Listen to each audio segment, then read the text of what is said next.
کڕینی بەرپرسانی حیزبەکانی تر و پێدانی پۆست پێیان کادیرانی پارتی تووڕە دەکات.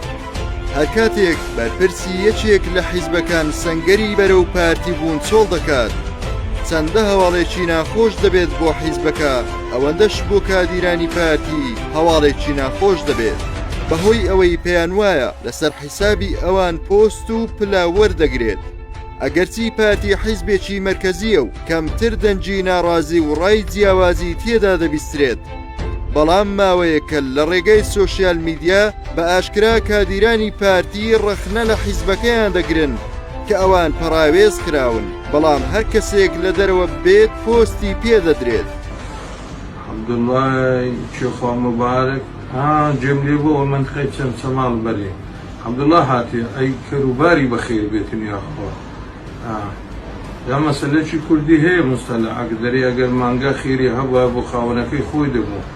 ئێستا ئەمە هیچ ئیشکارمان نییە و جارە عەبدوڵڵا بێتە حوکم لەسەر ماڵ بکە. ئێ باشە ڕۆ عەبدوڵڵا خۆ ئەندازیاری نەوەی کوردی نییە خۆ دەکەی لە کەمبیتنەوەی کە نەتەقی لە بە عەبدوڵڵای بتەقی. هەزاران کادیری باشترمان لە عەبدوڵڵای هەیە و خەرچی باشترشمان هێوا لە مارێکەز جوابی ناداتەوە. خێرە هەر عەبدوڵڵا مابوو بەخوا زۆرم پێ سەیرە، زۆرم پێ سەیرە.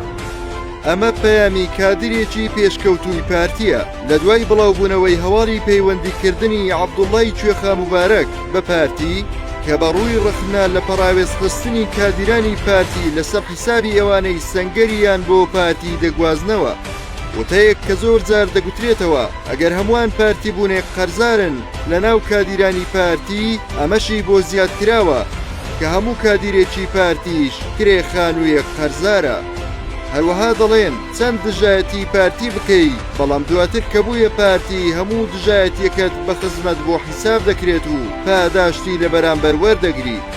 لە ماوەی ڕابردوو لەسەر ئاستی یەکێتی و گۆڕان چەند بەرپرسێکی باڵایان بوونە پارتی و سەرجەمیان پۆستیان پێدراوە کە نوێترینیان عەبدوڵڵای کوێخا مبارەکە. دیارترین نمونەکانی تریش ڕێباز حەملان وەزیری دارایی پێشوو لە پشتی گۆڕان کرا بە یاریدەدەری سەرۆکی حکوومەت. هەروەها موحەممەد حاجی بەرپرسی پێشووی پەیوەندیە دیپلۆماسیەکانی گۆڕان بە هەمان شێوە پۆستی یاریدەدەری سەرۆکی حکوومەتی پێدرا. ئازاد جوندیانی و عارف ڕوشدی ئەندامانی پێشووی مەکتەبی سیاسی یەکێتی کراون بە ڕاوێژکارانی مەکتەبی سیاسی پارتی.